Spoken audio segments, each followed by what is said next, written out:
Hello, BW, and welcome to another virtual talk.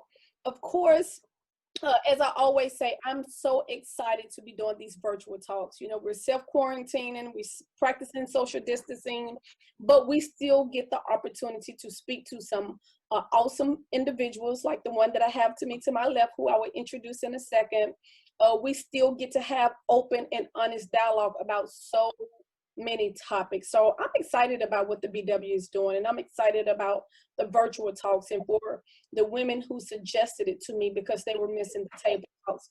So today I have with me a very good friend of mine. I'll call her my little sister. And I'm gonna let her introduce herself to you and tell you a little bit about what she do. Hey, me. Hello. My name is Minerve, but Miss Felicia obviously calls me Me.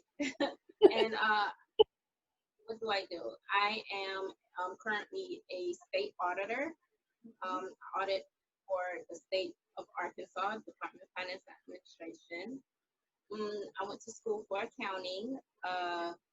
Actually, I'm not a state auditor. I'm a state auditor supervisor. I just got promoted. I keep calling myself. Yes. Let's see what else. I have one child. He's 4 years old. His name is Kamal, and I'm married. Okay. And I've been married for 6 years now. Recently celebrated my anniversary, quarantine style. Quarantine style. That's it. Okay. And so the topic that Mimi and I are bringing to you today, our topic is actually called Coming to America. Coming to America. And we want to talk about culture and culture diversity and some things that Mimi has encountered as a Black woman coming to America. And so we just wanted to get into some of those issues. You know, at the BW, we talk about everything. And so, Mimi, what culture are you from? What island are you from? Let's start with that. What island are you from? So I'm originally from Haiti, and I came here when I was 10. So this is more home to me than there, to be honest. But I did face some, despite of the fact that I grew up here, I did face some cultural aspects. And but yes, I'm from Haiti, but was raised in the United States, predominantly, mainly. Okay. As well, he's from the United States, but his father isn't, but his mother is. So yeah, that's how I fit into this topic. Is what you went out for a second. Your husband? My husband, he's from the United States, but his father isn't.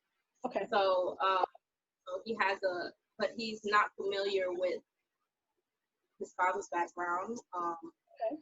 But so I was just saying that's how I fit into this topic. Okay.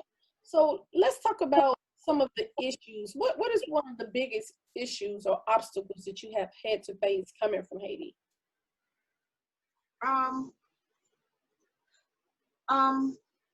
Well, let's see.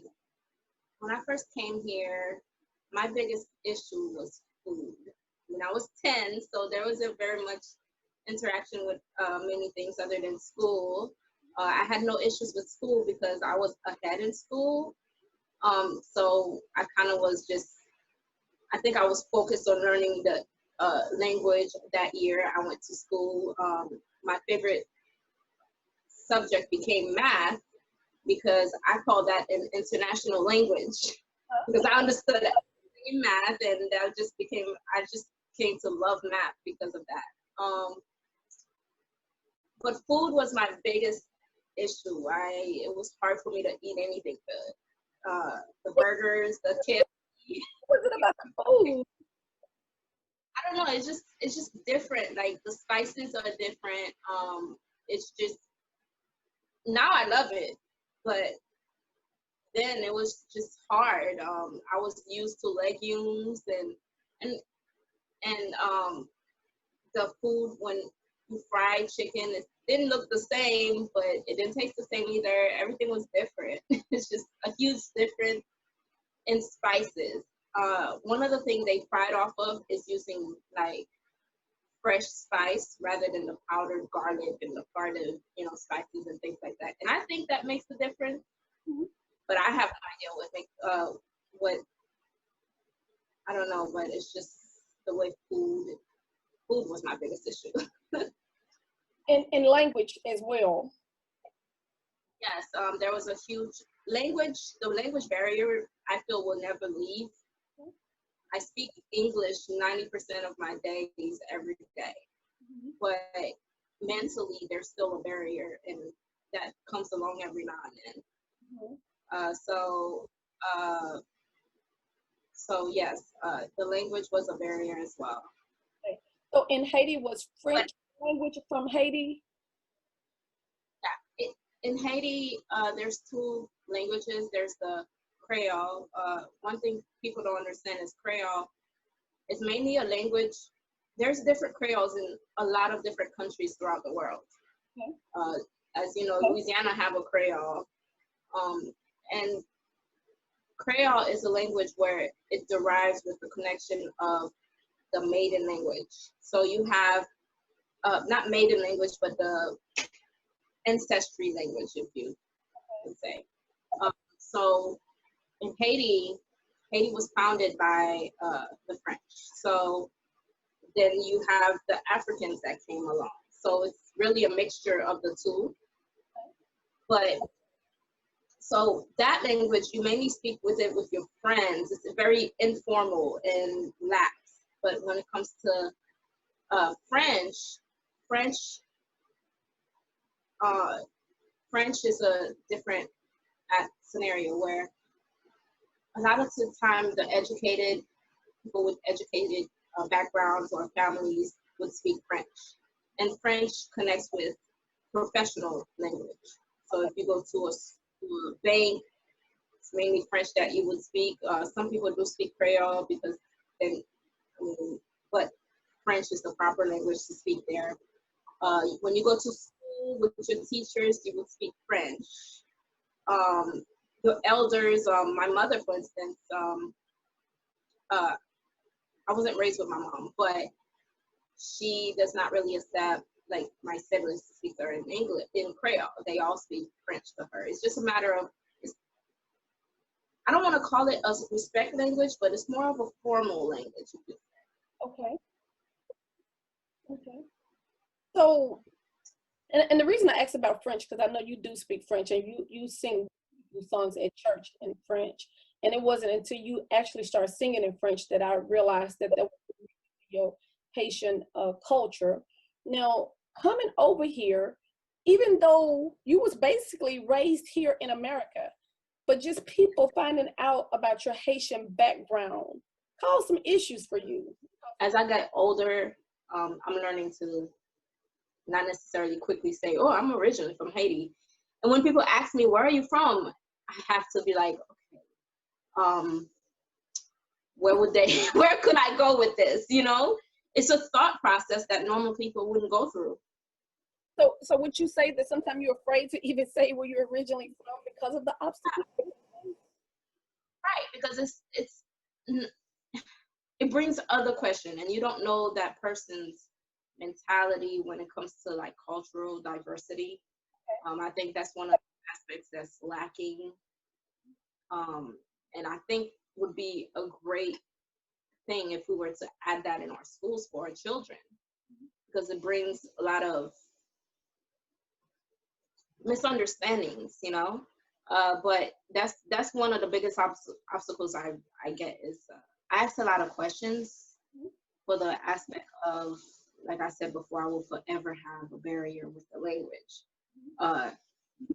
despite of the fact that 90% of the time that's the language I speak, but I ask a lot of questions to break that barrier and give me clarity in certain things. Culture and the language barrier, you have to ask a lot of questions. For us is to start learning about other cultures, knowing that the world is just not made of one race or one culture, that we are a diverse nation, and to expose ourselves. I heard you say that sometimes we're busy in life, we can't travel, but if you can't travel, you still can read about other countries and That was a different thing. Try different foods. I know even when I was in school, they made us go to a restaurant that was part of a community project, that we had to go out and eat at a restaurant that was different than our own culture. So you can just even trying things like that, talk to people from different cultures. I know just having conversations with you over the years, I've learned a lot about food and different dispositions, different cultures. The way, and I have a friend too who's Jamaican. And she said basically the same thing you said. She said, man, y'all use a lot of salt, but we use fresh herbs. We're not using all of this salt. Um, with the even as far as like with the meats, she said over there we grow our own animals. We don't have all of these steroids and the chemicals in the food. She was talking about the prison system. She was like, man, y'all prison system over here, y'all get 3 hots in a cot. In other words, you get 3 hot meals and you get to watch TV, you get your cell phone. She was like, man, over there you sleeping on a concrete floor, you don't have a cot, and you go out and work every day, and then you come back in, when you're in jail, and you're not treated. I had a cultural shock. And another thing is if the people, which the citizens, does not agree with something in other countries, to be honest, they're the one who controls things, because they'll bring so much chaos. Here it's just more of a, I mean, it's a good thing, don't get me wrong, but it's more of a very I feel like there's more respect for the government here than other places, which is great. But there it's like the people is more like, do what majority of us want, or we're gonna bring chaos because this country's gonna shut down. So crazy.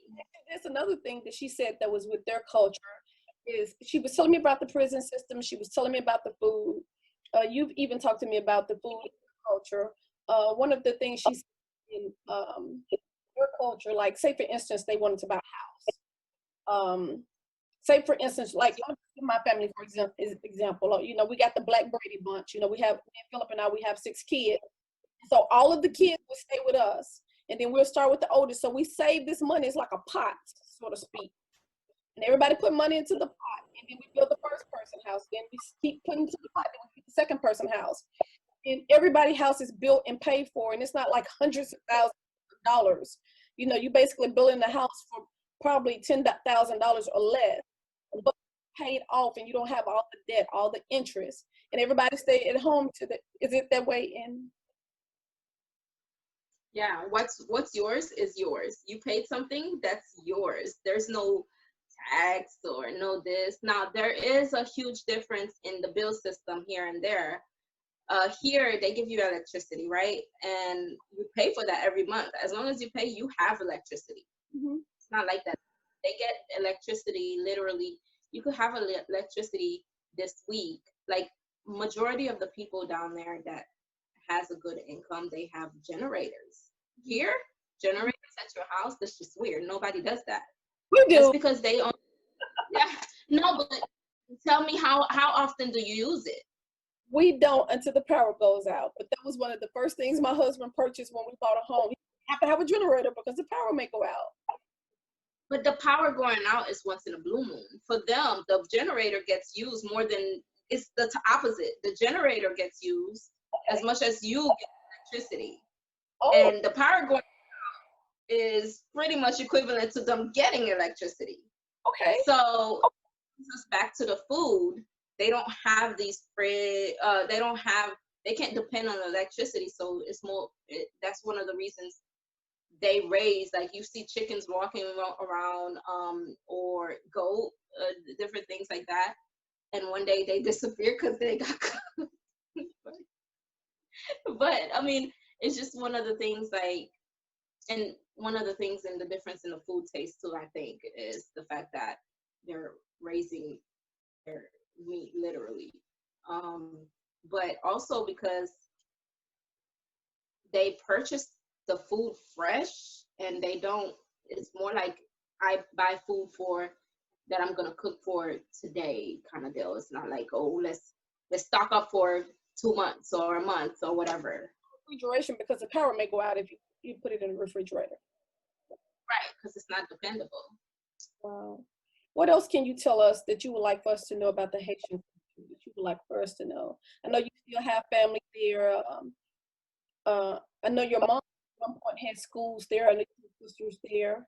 What else would you like us to know about the Haitian culture? Um, let's see. One of the things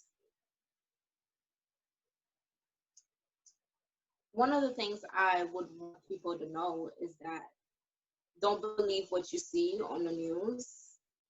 I'm not a big news watcher because I've seen how news can portray things to be worse than what it is.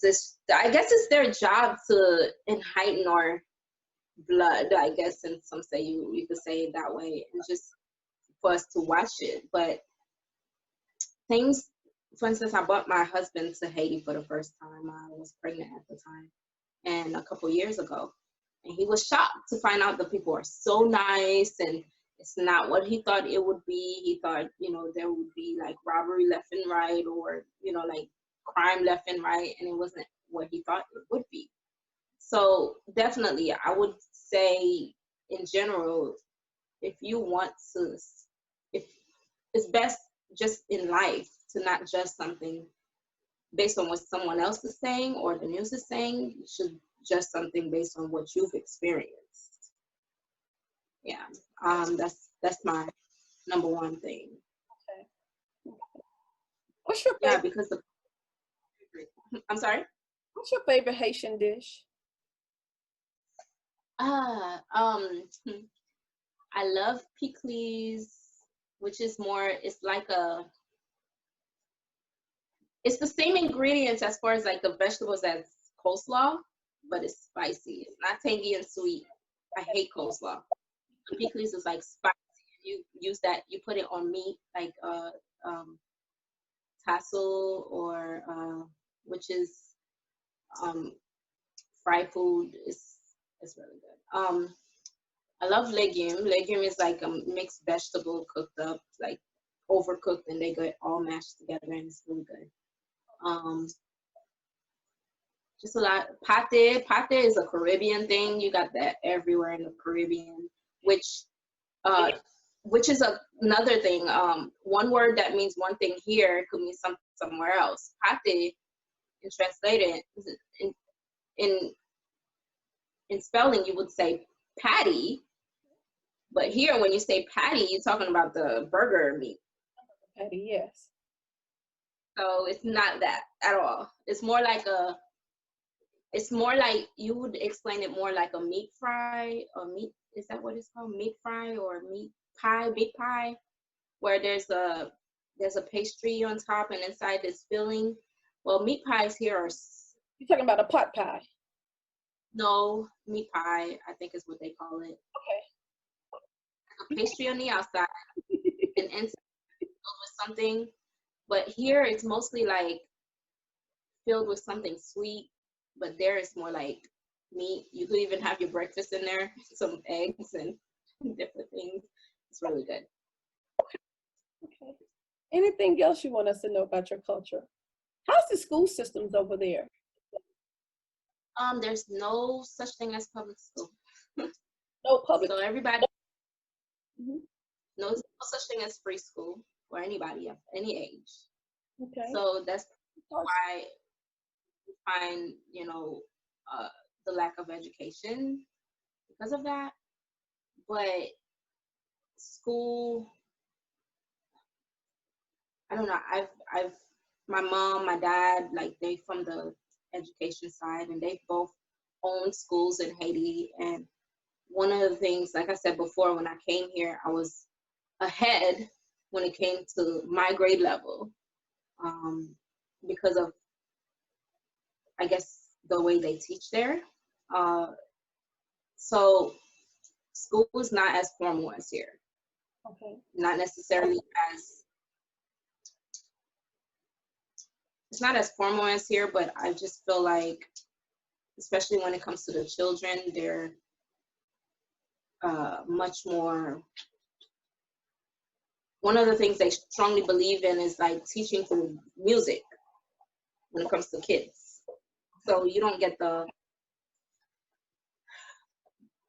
some of the same ways here, but I think that one of the reasons you find people much more eager to learn when they get the opportunity to go to school versus here is the fact that it's not free. So You know, your parents struggle for it. school there. I know your mom owned the school, your dad owned the school there. What are the costs? What does the cost look like? Attending. Um,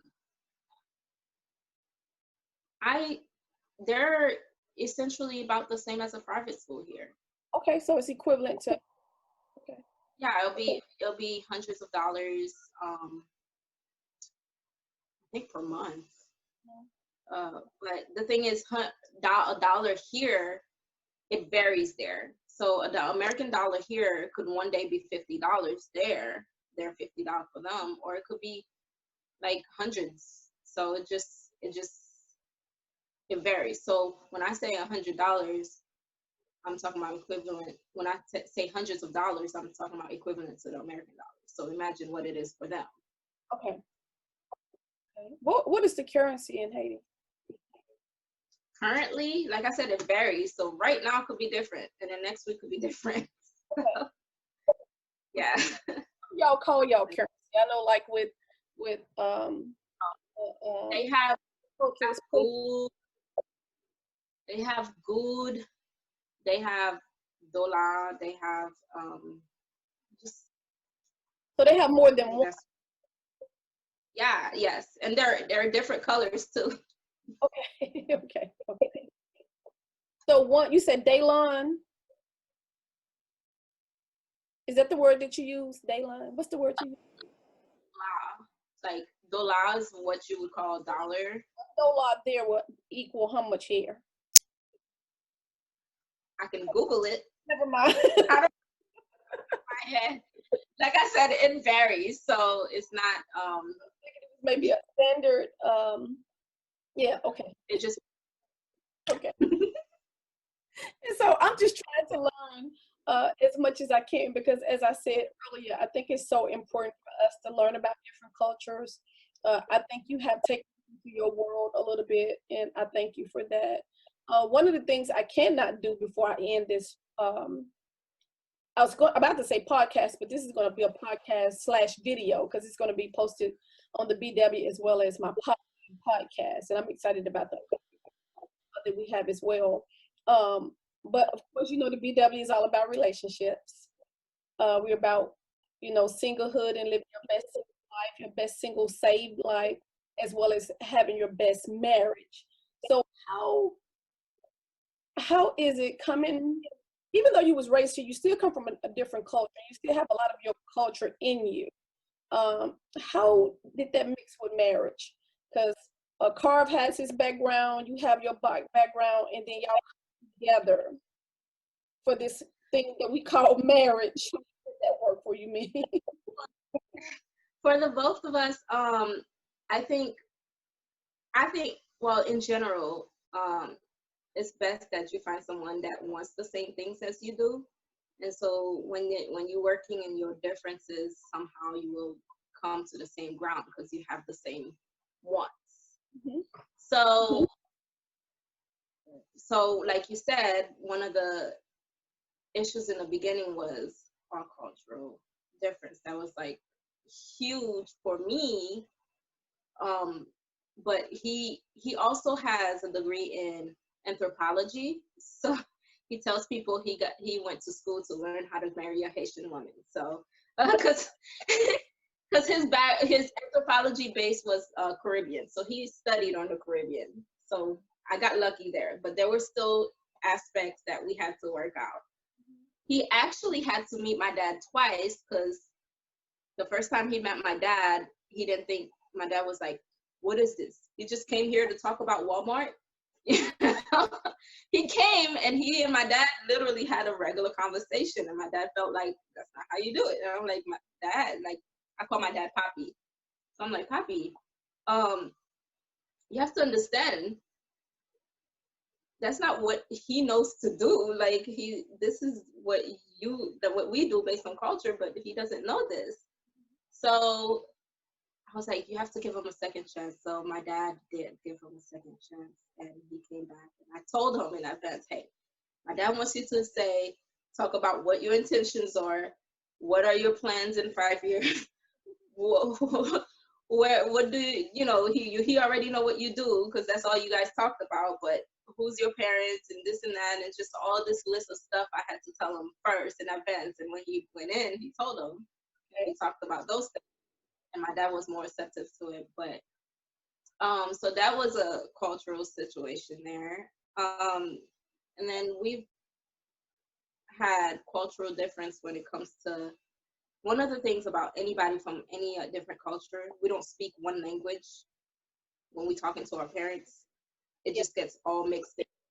You got the English, the French, the Creole, all of it in, and so I had a hard time breaking that because he doesn't speak it, and he's like, I feel like, what are y'all talking about? I can't understand anything, and so I had to learn to speak English when he's around. So that's what brings me to the 90% of English talking every day.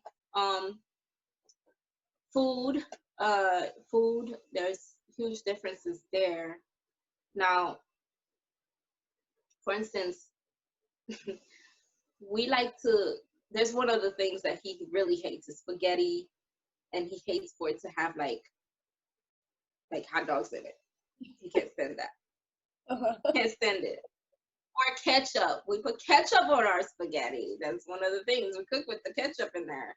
He thinks this thing's disgusting.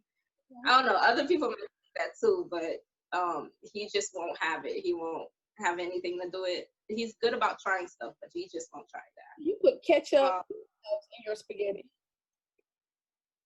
I'm with Carve. I'm not happy.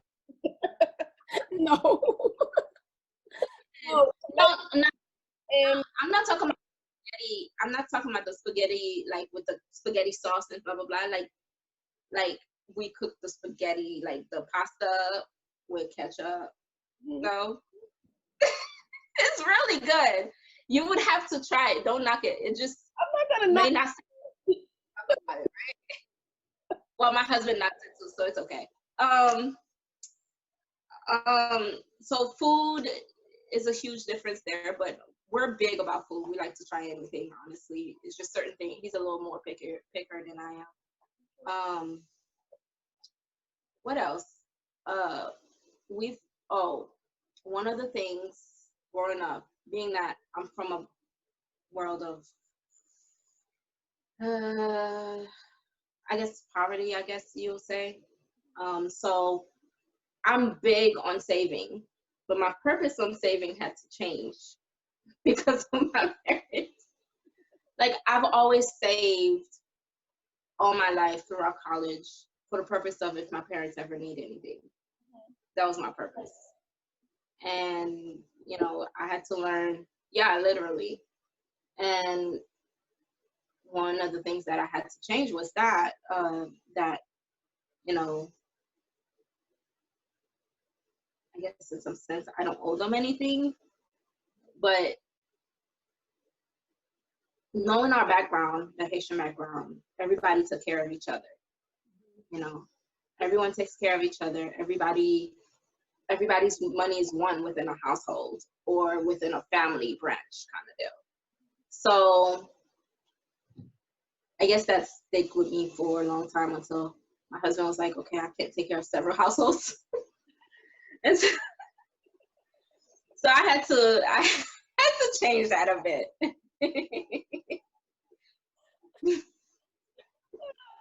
I don't mean to laugh, but I can see I can very good point. So if you could give, and I always ask women this, I think just about on every I have asked this question. If you can go back and talk to the younger Mimi, what is the one piece of advice that you would give to her? The reason I ask this question, my daughter said, Mom, every time you do a virtual talk, you ask somebody that. Because I think it helps. I think other people learn. Like I said, I think the circle, I think we each other. So what would you go back and tell your younger self? That um that it's okay, everything's okay, and you'll get through it. Don't stress on things you can't change. Uh, because one of the things, I've always had a plan A, plan B, and plan C in life. Even in college, like I went to school for accounting, and just in case accounting didn't work out, I also did modern languages, because I figured I can't fall in that. That's me. So when I did my bachelor's, I did two bachelors at once. So I always did like I've always did I've always tried to control my life to the best of my ability, and always have a plan A, because plan A may not work, but always have a plan B on the side, and that was always my thing. But what I find out is that in life, you just got to get through it. There's another chapter after this chapter. Just get through this chapter, get to and the next chapter will be completely different than the first chapter. And we don't have control of everything because we didn't create everything. So, Editor of our chapters. yes. So we just get through it. Just like this corona situation, I mean, there's theories here and there and whatever, what it may be, whatever. But all I say is we just got to get through it. Just get through it. So we'll get through it. Yeah.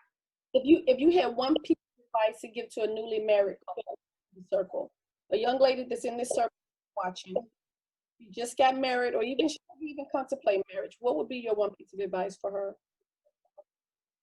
One of the things, you just got married. Let's say you just a couple weeks in. One of the things my husband and I, and my pastor actually gave me this advice. We had a notebook. We still have the notebook. Every now and then, blue moon. Now it's every blue moon, but in the beginning, that's what we used to use. Every now and then, write your feelings in a notebook and leave it open for your spouse.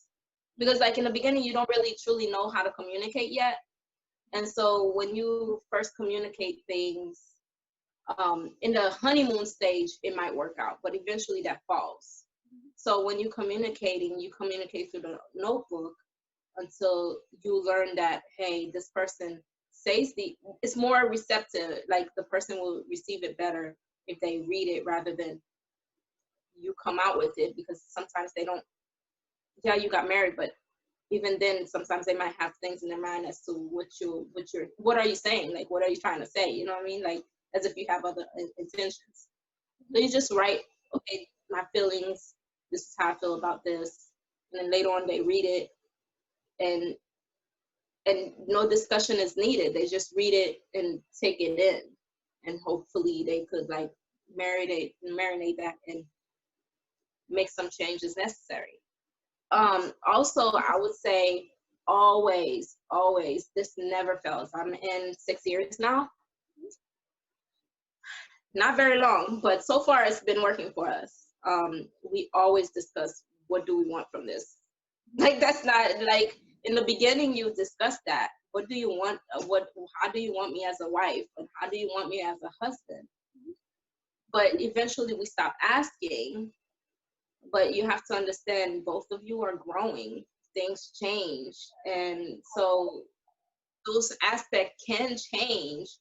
Now, don't forget the original, but there may be more to be added to that you don't know of. And so our purpose is just to be what each other would want out of us, other than being who God would want us to be. Besides that, for each other, we should be who each other would want each other to be. I totally agree with one thing you said, and I just talked about this on another virtual table talk with somebody else. We were talking about the 4 keys to a successful marriage, and that was one of the things brought up, that couples, they change over time, and as they evolve, they can get like ask those important questions, because what you want at 25 don't mean that's what you want at 45. And of course you don't want it at 45. And so I think that's important conversations to have. So I totally agree with that. Now, let's go back to this notebook thing. I didn't want to cut you off, but did the notebook, does that work? Because for me, I'm very vocal, and I have to hear your tone. I have to look at your body language. I have to know you sincere. For me, a piece of paper don't tell me that. So did that work for you all? It works. See, for me, in the beginning, that's the problem. The body language, your actions and things like that. Like, you have to understand that when you get married, you might have been dating, and like me and my husband, we knew each other for 10 years. But married is different. Like, knowing someone as a husband is completely different. So something you would receive from a friend as they just saying this, when they say it as a husband, it may come off as, wait, hold on. You know, like you may take it as an extreme just because they lift a finger. You know what I mean? So sometimes you have to remove the reactions of your body, the body language, in order for someone to hear the words sometimes. Because sometimes your body language might be, especially in the beginning, may be a little, that's another cultural thing, I feel. For instance, Haitians, or I think this comes from the French background of the culture of Haiti. We say a lot of ums that drives my husband crazy. In our background, you don't leave a silent in between your conversation. When you talk, don't think silently. Use the fill it in with So I'm learning to change that, because that's just a thing that just don't fit here. But for everyone, and I mentioned that as a cultural difference between countries, but there's cultural difference within two people, just families, you know, like how you were raised and how he's raised, or how that's still a cultural aspect. So we have to understand that we can't learn everything at once. Learn it in chunks, so the body language part can wait. So communicating via just words, just taking in as words, understanding that clear, and then put the body language later, and then, you know, they'll be able to like remember the notebook, where when she said it like this, she just meant it like this. Now she's adding this, and I'm looking like, what is this? And then you could remember that when you read it, it came off differently. Maybe it's you taking it how it's not meant to be taken, if that makes sense. Yeah. I feel like the notebook gives simplicity. It makes sense in the community. Me, I've written texts to my husband, and not even just my husband, just probably a friend, even one of my kids, and it just came across totally wrong. And I'm like, no, maybe I should have called you, because if you would have heard my tone or saw my body language, you wouldn't have received it that way. So no, I meant no harm by that. I've even texted my husband. He'd be like, are you angry? And I'm like, did you get that from the text? That's why I asked, how did it work for you? Because what works for some people don't work for others. So we never tried the notebook. I never even heard of the notebook thing. Well, one of the things that, you know, within the notebook, sometimes you're angry. Like, a lot of times when we wrote in the notebook is because we were so mad with each other anyway. So you didn't need to see the body language or hear the tone. Now I understand. Now we're getting some. Hear the tone all the time. Okay. Now, the notebook thing need to be your only means of communication. It needs to be the communication means when communication is hard and you want it just simple. There we go. That's the part I think you left off. You use communication hard. Now it makes sense. It makes sense. It makes sense. The important thing that you said, me, and I don't want to leave this out. You said culture sometimes is in a culture. And I think sometimes people think different cultures are people from different islands, different nations, different countries. And that's not so. You know, it can be even among African Americans, different cultures, depending on how you was raised, your background, all of that. Even with African Americans, we don't all speak the same language. Some of us speak slang or lingo or whatever, and then some of us don't. Some of us are like me, we just country. You know, my husband and I, we good examples of that. He's from the country. I'm from the city. He grew up in the 60s. I grew up in the 70s. So it's a different culture. And I think our cultures clashed when we had our daughter, because he felt like, okay, she should be raised this way. And I'm like, no, she should be raised this way, you know.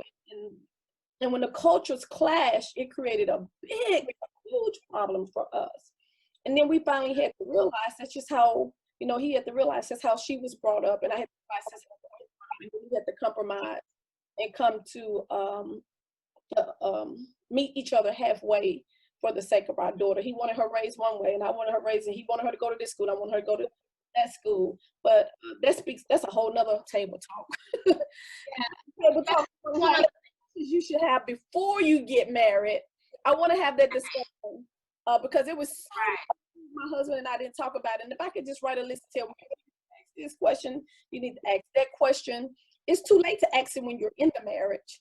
I wanted my daughter to go up in private school. I've always wanted that because I wanted her to have a better education. He like pay for school, but education was never big on his list. Working hard, he grew up in the country. They were farmers, working hard. He believed in whooping a child for everything. Every time my daughter did something, he want to get the belt. I'm like, no. And so I think it's so many questions we need for the marriage. Don't wait till we get in it. Ask the questions, but that's me being inexperienced, not having examples set before me. So many things I can share with the table on that, and I am going to have questions you should have. I want you to be a part of that discussion for the marriage. Okay. So, do you have anything else you want to add? Yeah. In what you just said, it's also a cultural connection to that. Is that what we have to understand as women and even men, husbands, is that once you get married, the world you came from is over. You're literally creating a whole brand new world. Like the way you were raised, the way you were done doing things, the way this and that, blah, blah, blah, all of that, you have, in order for it to work, you have to essentially erase it, but not, naturally you can't erase it, but essentially you have to erase that out of your needs. That needs to be, okay, how do we want this world to be that we're creating?